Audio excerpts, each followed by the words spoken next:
ભારતે ફરી એકવાર કેનેડાને કડક શબ્દોમાં ટકોર કરી છે કે તે પોતાના દેશમાં ચાલી રહેલી ભારત વિરોધી ગતિવિધિઓ ઉપર એક્શન લે.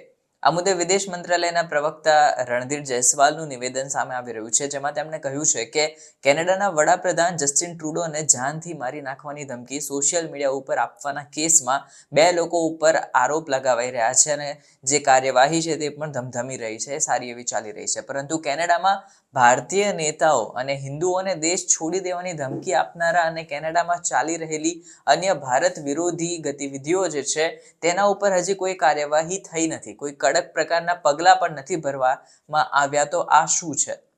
જયસ્વાલે બાદમાં કેનેડામાં વાણી સ્વતંત્રતા અને અભિવ્યક્તિની સ્વતંત્રતાનો મુદ્દો પણ ઉઠાવ્યો હતો. તેમણે કહ્યું હતું કે અમને આશા છે કે કેનેડા પણ હવે ભારત વિરોધી તત્વો વિરુદ્ધ જે છે તે કાર્યવાહી કરે, જેમને વારંવાર ભારતીય નેતાઓ, સંસ્થાઓ, એરલાઇન અને જે રાજકારણીઓ છે તેમને ધમકાવ્યા છે, દેશ છોડી દેવા માટે પણ કહ્યું છે, તેવા લોકો ઉપર કંઈક એક્શન લે.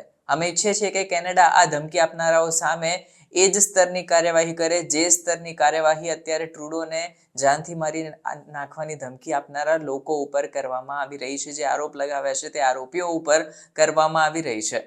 હવે આ સમગ્ર મામલો શું હતો? તો royal Canadian mounted police RCMP સોમવારે એક નિવેદન બહાર પાડ્યું હતું, જેમાં એડમોન્ટનના એક 67 વર્ષીય શખ્સ ઉપર કેનેડાએ ક્રિમિનલ કોડ અંતર્ગત 3 આરોપ લગાવ્યા છે, જેમાં વડાપ્રધાન ટ્રુડો, નાયબ વડાપ્રધાન ક્રિસ્ટિયા ફ્રીલેન્ડ અને ન્યૂ ડેમોક્રેટિક પાર્ટીના નેતા જગમીત સિંહને જાનથી મારવા માટે યુટ્યુબ ઉપર ધમકીભરી પોસ્ટ શેર કરવાનો મામલો જે છે તેમાં પણ સંડોવણી હોવાનું સામે આવ્યું હતું.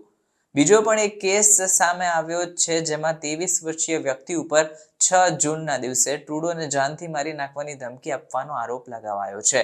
હવે આ બંને જે કેસ હતા તેની તપાસ ચાલી રહી છે અને ગણતરીના જ દિવસોમાં તેમાં ઘણી મોટી લીડ પણ મળી ગઈ છે. ભારત દ્વારા હવે આ નિવેદન ખાલિસ્તાની આતંકવાદી ગુરપ્રવતસિંહ પન્નુની ધમકીભર્યા વિડીયો બાદ સામે આવ્યું છે, જેમાં પન્નુએ કેનેડિયન MP ચંદ્ર આર્ય અને કેનેડિયન હિન્દુઓને ભારત પાછા જતા રહેવા માટે ધમકી આપી હતી.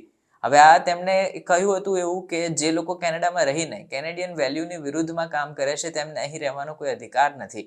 ચંદ્ર આર્યના સમર્થકો પણ કેનેડામાં હિંસા ભડકાવવાનું કામ કરે છે એવું પન્નુએ કહ્યું હતું. હવે પ્રો ખાલિસ્તાની શીખ વિરુદ્ધ તેઓ સતત વિવાદાસ્પદ નિવેદનો આપે છે અને અમે પ્રો ખાલિસ્તાની શીખોએ કેનેડા પ્રત્યેની અમારી વફાદારી પણ સાબિત કરી છે એવું પણ પન્નુએ વધુમાં ઉમેર્યું હતું. હવે છેલ્લા દશકાઓથી અમે કેનેડાની સેવા કરીએ છીએ, વફાદારી સાબિત કરી છે, એવા વિડીયો વાયરલ થયા બાદ અત્યારે ભારતના વિદેશ મંત્રાલયના પ્રવક્તાએ પણ કેનેડાને જે છે તે ટકોર કરી દીધી છે કે હવે તમે કંઈક આવા લોકો ઉપર, આવા જે ખાલિસ્તાની કે જે ભારત વિરોધી ગતિવિધિઓ ચલાવે છે લોકો ઉપર કંઈક એક્શન લો, જે અત્યારે જરૂરી છે.